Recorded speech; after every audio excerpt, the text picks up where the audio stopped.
les étoiles bleues existent réellement. On les appelle les géantes bleues. Heureusement, notre soleil n'en fait pas partie. Pourquoi heureusement? Parce que si c'était une géante bleue, ce serait une étoile jeune, belle, incroyablement grande et très, très chaude. La logique, le rouge est chaud, le bleu est froid, ne s'applique pas aux étoiles. Les étoiles les plus chaudes sont blanches et bleues, et les plus froides sont jaunes et rouges. En fait, notre soleil est très froid comparé à d'autres étoiles. Prends la température moyenne de ta ville et multiplie-la par des centaines de milliers. Oui, nous sommes aux prises avec le réchauffement climatique. Mais l'embrasement de la planète? Non. Merci, on va éviter. Quoi qu'il en soit, imaginons que le soleil devienne bleu. Comment verrions-nous le monde? Étonnamment, rien ne changerait. Tu te souviens que j'ai dit que l'atmosphère diffuse la lumière bleue? C'est pourquoi, dans ce cas, tout resterait pratiquement inchangé. Le ciel deviendrait peut-être plus bleu, mais nous ne verrions pas de grande différence. Enfin, l'option la plus sombre, sans jeu de mots. Et si notre soleil devenait noir? Fais des réserves de lampes et de bougies, car il n'y aura plus de lumière. Partout dans le monde, les gens utilisent l'électricité 24 heures sur 24 et 7 jours sur 7. Nous ne pouvons plus non plus voir la Lune. Après tout, si nous pouvons l'observer aujourd'hui, c'est uniquement parce que les rayons du soleil se reflètent sur elle. Il ne nous reste donc plus que les étoiles pour éclairer nos nuits. Mais elles ne nous sont pas d'un grand secours. Heureusement, ce scénario est totalement irréaliste et il n'y a pas d'étoiles noires, n'est-ce pas? Eh bien, non, il n'y a pas d'étoiles noires. Et pourtant, notre soleil finira un jour par devenir complètement noir. Et je ne parle pas d'un trou noir. Je parle ici de naines noires. Tu as probablement entendu parler des naines blanches.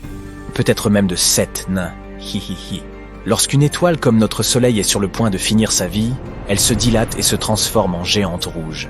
Puis, perdant progressivement ses couches supérieures, elle se transforme en naine blanche. Ne produisant plus de combustible, elles se refroidissent lentement. Il ne reste plus qu'un petit noyau qui vit sa vie et brûle de 1000 feux. Et lorsque l'étoile se refroidit complètement, eh bien, oui, c'est vrai, elle se transforme en naine noire. Mais tu n'en as probablement jamais entendu parler. Pourquoi? Parce que, surprise, elle n'existe pas. Et non, je n'ai pas menti. Le fait est qu'une étoile a besoin d'environ 1 quadrillion d'années pour se transformer en naine noire. Et notre univers est encore un bébé. Il n'a qu'environ 14 milliards d'années. Aucune étoile n'a donc encore atteint ce stade. Même les plus anciennes émettent encore un peu de lumière. C'est pourquoi les étoiles noires ne sont qu'une théorie. Et il est peu probable que nous puissions un jour en voir un jour une. Mais souviens-toi du célèbre dicton « Les étoiles que nous voyons la nuit sont déjà des fantômes car leur lumière ne nous parvient que maintenant ». C'est un mythe. Elles sont toutes encore vivantes. Et c'est tant mieux. Pourquoi est-ce que je te raconte tout cela? Imaginons que notre soleil se transforme en naine noire. Tout le système solaire serait immédiatement plongé dans l'obscurité absolue. Il ferait également très froid. La Lune quitterait son orbite et s'écraserait sur la Terre. Attends une minute. Oublions ce moment et supposons que nous sommes encore en vie.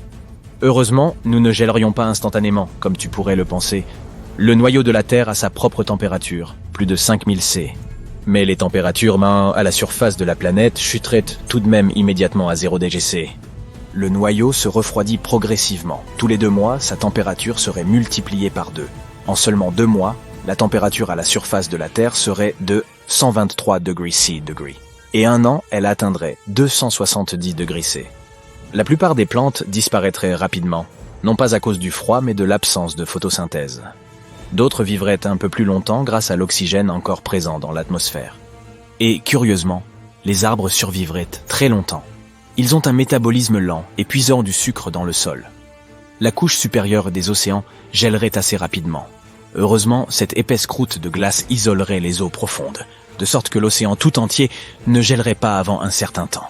Les créatures marines se porteraient plutôt bien. Elles existaient bien avant nous et sont déjà habituées aux changements de température extrêmes, au manque d'oxygène et de nourriture, aux pressions énormes et aux autres joies de la vie en eau profonde. Et nous, les humains? Tout d'abord, nous commencerions à tomber malades. Sans vitamine D, les gens seraient confrontés à un grand nombre de problèmes de santé.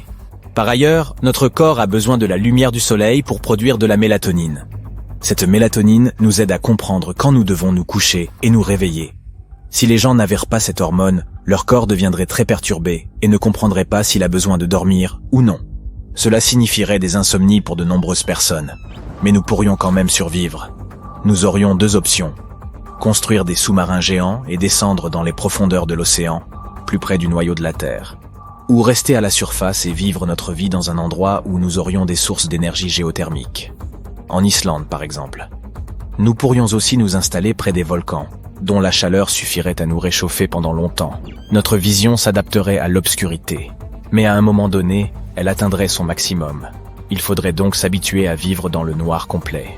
Mais qui sait, peut-être que nous nous adapterions aussi à cette vie. Quelle option préférais-tu? Vivre au fond de l'océan dans un sous-marin ou à la surface près des volcans? Imagine une planète errante, un vagabond cosmique que personne ne voudrait raccompagner à la maison. En gros, une planète errante a déjà été éjectée de son propre système stellaire et flotte désormais sans but dans l'espace, comme un cow-boy solitaire cosmique. Ces planètes ne sont pas purement théoriques, elles existent et les scientifiques en ont même détecté dans notre galaxie. En fait, les estimations suggèrent qu'il pourrait y avoir beaucoup de ces cosmonomades flottant autour de la Voie lactée. Et ce ne sont pas seulement de petits univers rocailleux comme la Terre. Certains d'entre eux sont des géantes gazeuses massives, plusieurs fois plus grandes que Jupiter. Ces mastodontes pourraient potentiellement avoir leur propre lune et même leur propre mini-système en orbite autour d'eux. Par exemple, l'une des planètes errantes les plus célèbres que nous connaissons porte un nom compliqué. Tiens, tu le lis toi-même. Elle est située à environ 80 années-lumière de la Terre et elle a été découverte en 2013. Sa masse est estimée à environ 6 fois celle de Jupiter et elle serait âgée d'environ 12 millions d'années. Et oui, ce n'est pas parce que ces solitaires cosmiques n'ont pas d'étoiles qu'ils sont méga froids. Ils peuvent encore générer de la chaleur et de la lumière à partir de leurs propres procédés internes. Certains peuvent même avoir des champs magnétiques et des aurores, tout comme la Terre. En d'autres termes, les planètes errantes pourraient potentiellement être habitables si elles réunissaient les bonnes conditions. Alors, à quoi ressemblerait la vie sur une telle planète? Et pourrions-nous éventuellement vivre dans un tel monde? Eh bien, exister sur une planète errante peut être une existence très solitaire. Il n'y a pas de soleil pour se prélasser, pas d'atmosphère douillette pour se blottir et pas de voisins cosmiques avec qui faire un barbecue. Ouch! C'est pourquoi il faut faire preuve de créativité. Commençons par le problème le plus évident. Il sera difficile de se passer de lumière et de chaleur. Comment pouvons-nous résoudre ce problème? Eh bien, nous devrions probablement investir dans des chauffages spatiaux très sophistiqués et porter des combinaisons spatiales dernier cri et super chaudes. Nous pourrions aussi inventer une toute nouvelle façon de produire de l'électricité sans dépendre de l'énergie solaire. Par exemple, pourquoi ne pas utiliser l'énergie géothermique? Ça, c'est du sérieux. Chaque planète possède une source de chaleur interne. Sans elle, elle ne serait que des roches froides et sans vie flottant dans l'espace. Cette source de chaleur pourrait être exploitée et utilisée pour tout alimenter, des maisons aux usines en passant par les vaisseaux spatiaux. C'est comme si tu avais un jacuzzi assez grand pour alimenter une ville entière.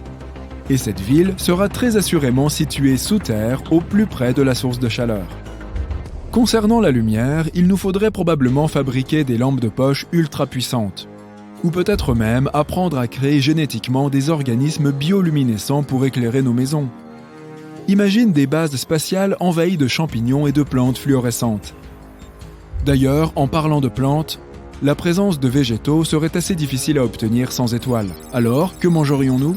Eh bien, nous pourrions utiliser les mêmes sources géothermiques dont nous avons parlé, ou certaines réactions chimiques pour subvenir à nos besoins. Et peut-être que nous développerions un goût pour les aliments riches en soufre ou que nous commencerions à fermenter nos propres boissons à partir de la boue volcanique bouillante. Miam! Mais outre la nourriture, nous avons un problème plus important. Vivre sur une planète errante serait à couper le souffle, littéralement, car nous n'aurions pas d'air. Tu vois, toutes les planètes errantes n'ont pas une atmosphère viable et stable. Tout dépend de leur taille, de leur composition et d'autres facteurs. Mais même si notre nouvelle maison avait une atmosphère, elle pourrait être incroyablement fine et précaire. Nous n'aurions pas de joli ciel bleu ou de coucher de soleil spectaculaire à admirer. Au lieu de cela, nous regarderions dans le vide infini de l'espace où les étoiles seraient plus brillantes que jamais. Et oublie les phénomènes météorologiques. Sans atmosphère pour les créer, nous n'aurions ni pluie, ni neige, ni orage. Et ce ne sont là que les plus mineurs des problèmes. Le pire, c'est que la température de la planète fluctuerait énormément, passant d'une chaleur insoutenable à un froid insupportable. Ce serait comme vivre dans un four que l'on allumerait et éteindrait en permanence. Et enfin, nous serions exposés à toutes sortes de débris spatiaux et de radiations cosmiques. Alors, si tu ne veux pas te transformer en chips, tu devrais investir dans une excellente protection solaire. Mais comment pouvons-nous résoudre ce problème ? Il faudrait trouver un moyen de produire notre propre oxygène et probablement créer quelque chose comme une biosphère de l'air spatial. Par exemple, nous pourrions faire pousser des plantes capables de générer de l'oxygène, ou nous pourrions apprendre à filtrer l'air comme le ferait un purificateur de haute technologie. Enfin, il nous reste le dernier problème le plus important, trouver de l'eau. Et c'est là que les océans sous-marins nous viennent en aide. Là, nous plongeons vraiment au cœur des possibles. Mais sérieusement, les scientifiques suggèrent que certaines de ces planètes pourraient effectivement posséder des océans sous-marins. Ce serait comme vivre sur un ballon d'eau géant qui aurait été enfoui sous terre avec un sol sous tes pieds fait de glace et de roches. En d'autres termes, nous pourrions tout simplement puiser dans ces océans souterrains. Ils pourraient nous fournir une source d'eau pour la boisson, l'agriculture et la fabrication. Peut-être même d'autres ressources et matériaux que nous n'avons jamais vus auparavant. Et à propos, qui sait quelles créatures étranges pourraient se cacher dans ces mers souterraines ? Mais rassure-toi, il n'y a pas de quoi s'inquiéter. Même si nous n'avons pas d'oasis souterraine, il existe encore d'autres options. Nous pourrions obtenir de l'eau des comètes, de l'extraction de glace et même de l'atmosphère, celle que nous venons de créer tout à l'heure. Enfin, nous devons trouver et extraire des ressources pour construire nos maisons et d'autres choses. Et une planète errante n'a pas forcément le même type de ressources que celle en orbite autour d'une étoile. C'est comme essayer de trouver des trésors dans un désert. Ce n'est pas vraiment gagné d'avance. Il se peut que nous devions compter sur les ressources des astéroïdes proches et d'autres choses de ce genre. Et si nous voulons extraire des ressources de la planète elle-même, nous devrons peut-être percer des kilomètres de glace et de roches. Mais si tu es prêt à relever le défi, il y a toujours une chance que tu fasses fortune sur une planète errante. Et qui sait, peut-être découvriras-tu de nouvelles ressources encore plus précieuses que l'or ou les diamants. Super! On dirait que nous avons résolu les problèmes les plus importants. Il pourrait y avoir encore d'autres petites difficultés. Par exemple, nous devrions également faire face à des jours et des nuits très longs en fonction de la vitesse de rotation de notre planète. Et nous n'aurions pas un cycle jour-nuit normal et régulier. La rotation de notre planète pourrait être totalement imprévisible. Peut-être aurions-nous des semaines de nuit suivies de semaines de jours, ce qui pourrait vraiment perturber nos horaires de sommeil. Nous devrions peut-être mettre au point un café particulièrement fort pour tenir le coup pendant ces longues et sombres nuits. Mais théoriquement, nous pouvons nous adapter à toutes ces choses et surmonter tous les défis. Et enfin, bienvenue sur la planète errante, là où le soleil ne se lève jamais, mais où les aventures ne s'arrêtent jamais non plus. Grâce à notre technologie avancée, nous avons réussi à créer un environnement confortable et habitable dans ce monde autrefois stérile. Le ciel au-dessus de nous est maintenant d'une belle nuance de bleu, rempli de nuages blancs duveteux et d'un troupeau occasionnel de créatures volantes. Que demander de plus ? Lorsque nous nous aventurons hors de nos habitats souterrains, nous sommes accueillis par un monde plein de surprises. Des plantes et des animaux étranges se sont adaptés aux conditions uniques de cette planète, certains ayant des caractéristiques bioluminescentes qui brillent dans l'obscurité. Et fais attention si tu veux aller nager dans les océans souterrains. Ils pourraient abriter des créatures bizarres qui veulent se régaler de... tu vois ce que je veux dire, non ? Peut-être. Comme tu peux le constater, nous avons créé des villes tentaculaires et des communautés prospères, alimentées par l'énergie géothermique de la planète.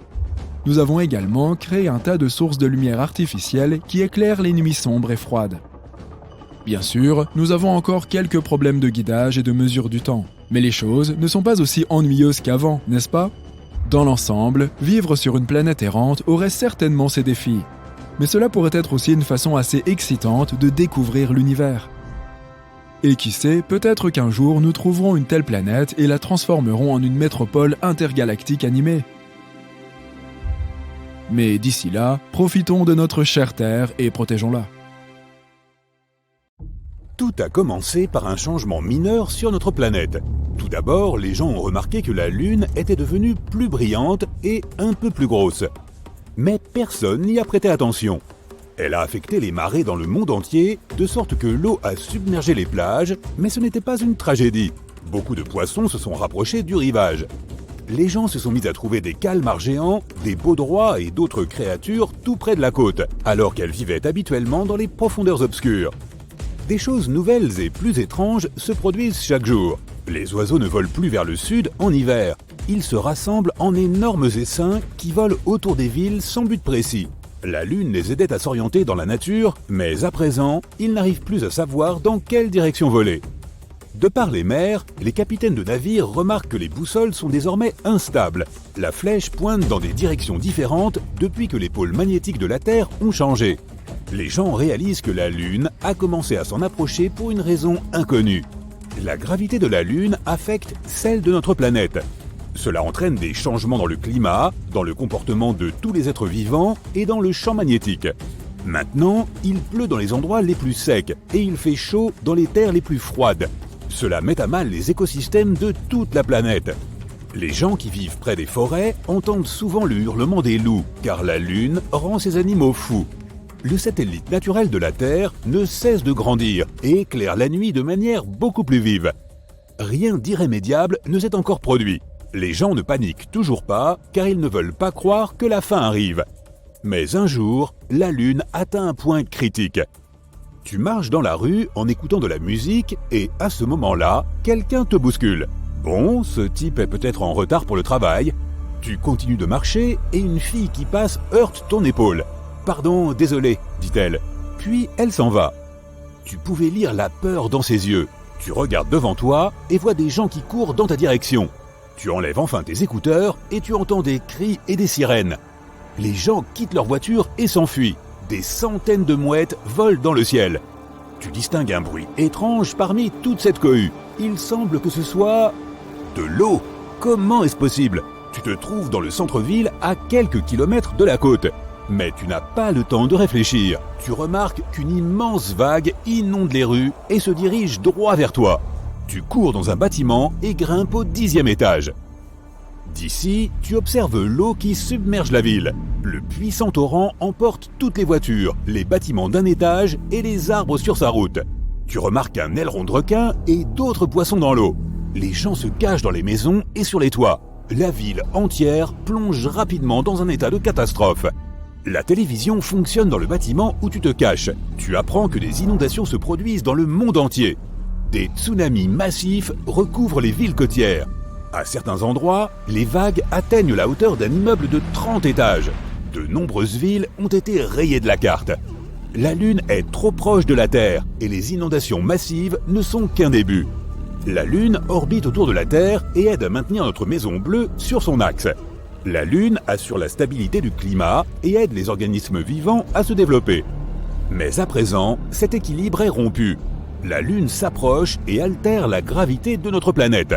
La Lune n'a qu'à s'incliner légèrement sur le côté pour provoquer des inondations massives dans le monde entier.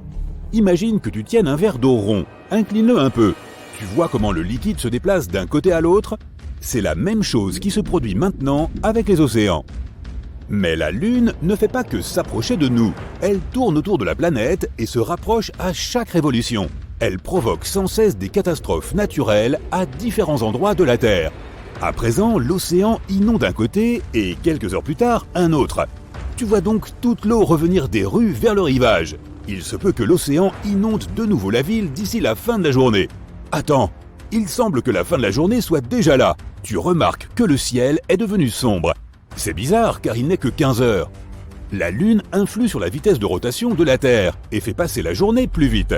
Elle emplit désormais presque tout le ciel et éclaire brillamment notre planète. Tu distingues les énormes cratères lunaires. Elle est si proche que tu peux la voir même lorsque le soleil brille. À certains endroits, la Lune qui passe cache même le soleil tout entier. L'eau quitte les rues et tout le monde sort. C'est à ce moment qu'un tremblement de terre commence. La route se fissure et les maisons s'effondrent. Il y a des glissements de terrain dans la rue même. Les plaques tectoniques se déplacent sur toute la planète. Imagine deux boules magnétiques qui se rapprochent l'une de l'autre. L'une des boules est la Lune et la seconde est le noyau de la Terre. À ton avis, qu'arrivera-t-il à ce qui se trouve au-dessus du noyau? Cela représente des centaines de milliers de kilomètres de notre croûte terrestre. Et maintenant, tout est en train de bouger. Des fissures destructrices apparaissent partout dans le monde. Les plus hautes montagnes de la planète s'effondrent et se transforment en tas de cailloux. Les fonds marins se fissurent et libèrent le magma des profondeurs souterraines. Les volcans se réveillent et crachent leur lave incandescente.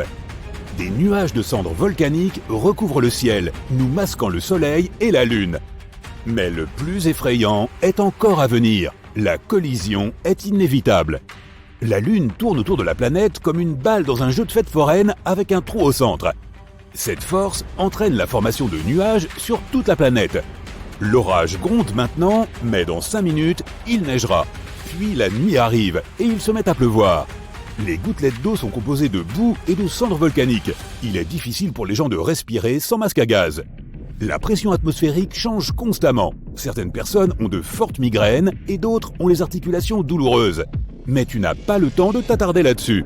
L'humanité doit trouver comment échapper à cette collision.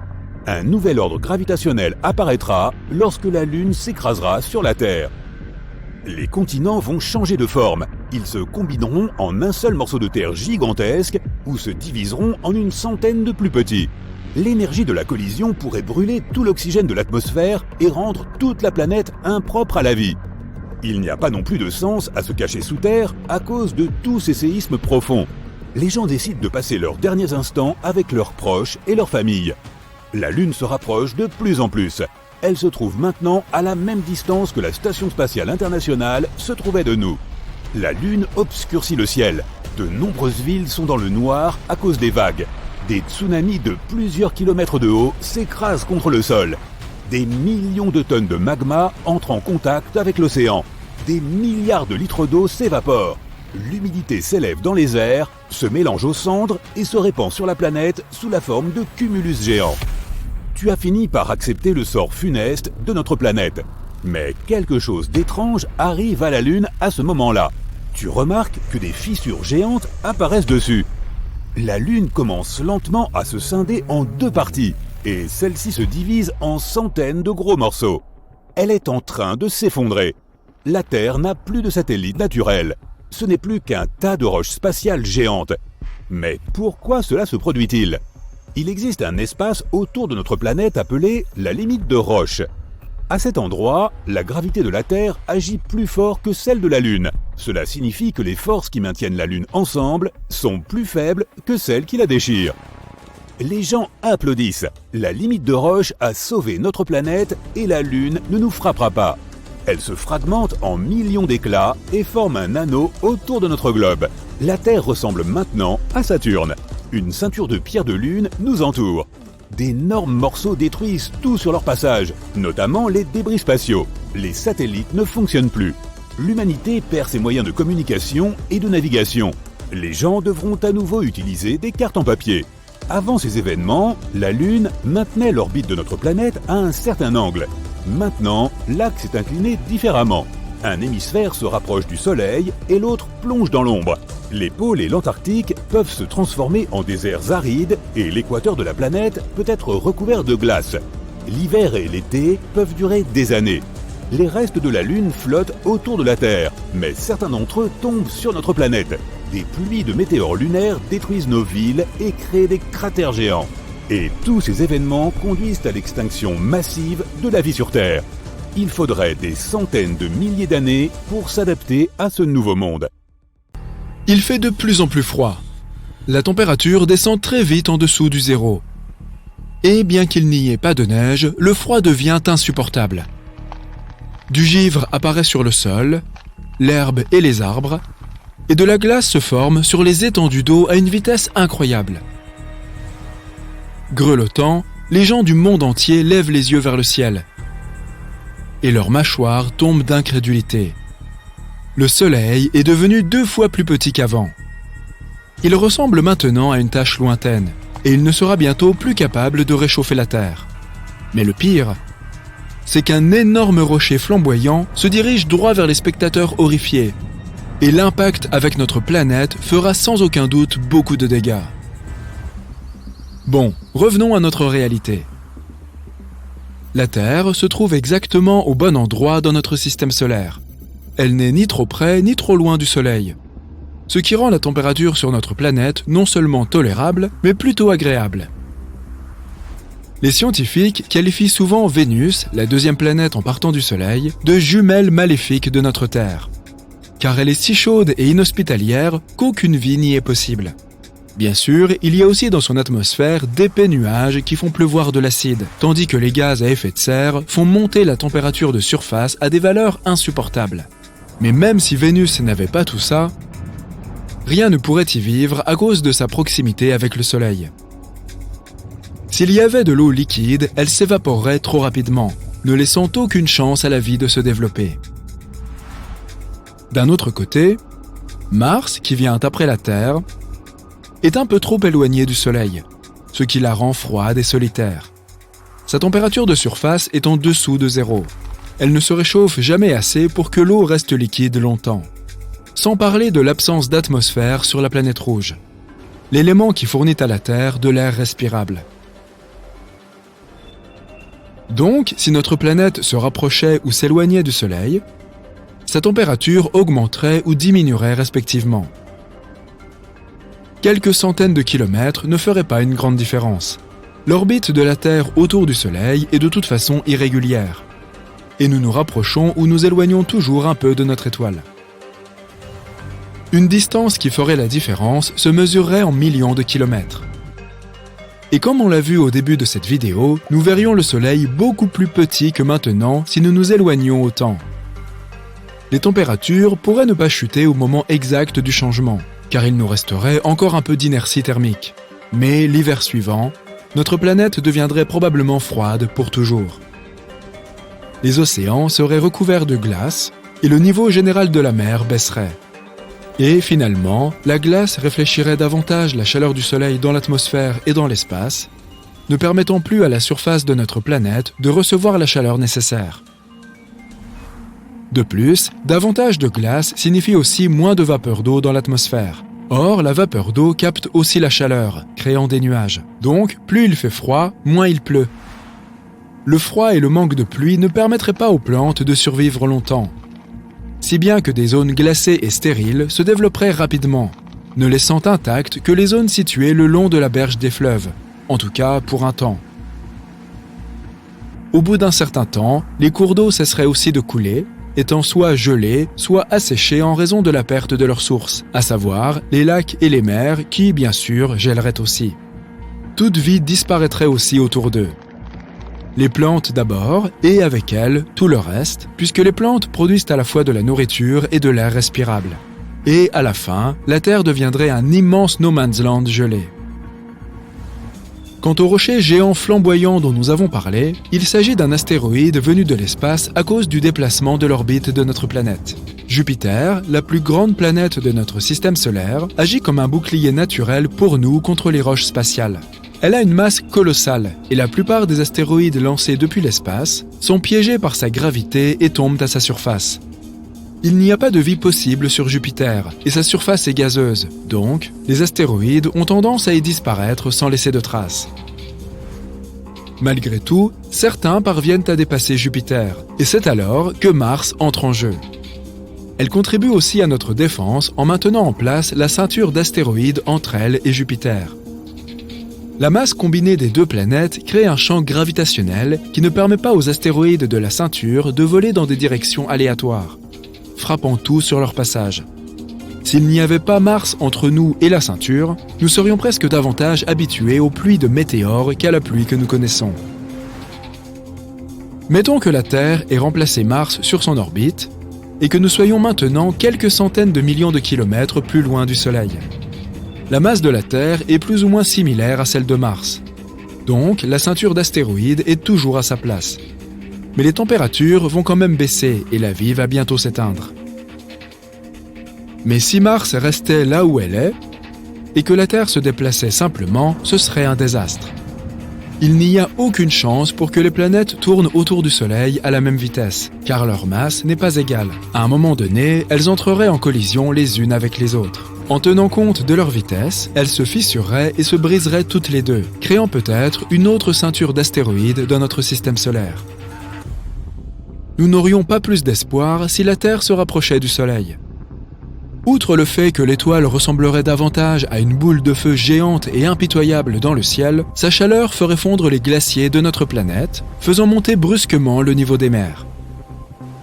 L'eau inonderait de grandes parties des continents et une surface croissante de la planète serait recouverte d'eau, ce qui signifie une plus grande absorption de chaleur. Cela entraînerait une nouvelle hausse de la température. De plus, ces grandes masses d'eau s'évaporeraient rapidement, libérant des tonnes de vapeur d'eau et de dioxyde de carbone dans l'atmosphère.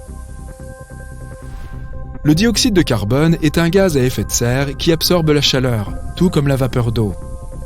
Ensemble, ils retiendraient de plus en plus la chaleur du Soleil, créant des nuages épais et tourbillonnant dans le ciel, presque comme sur Vénus, mais sans l'acide.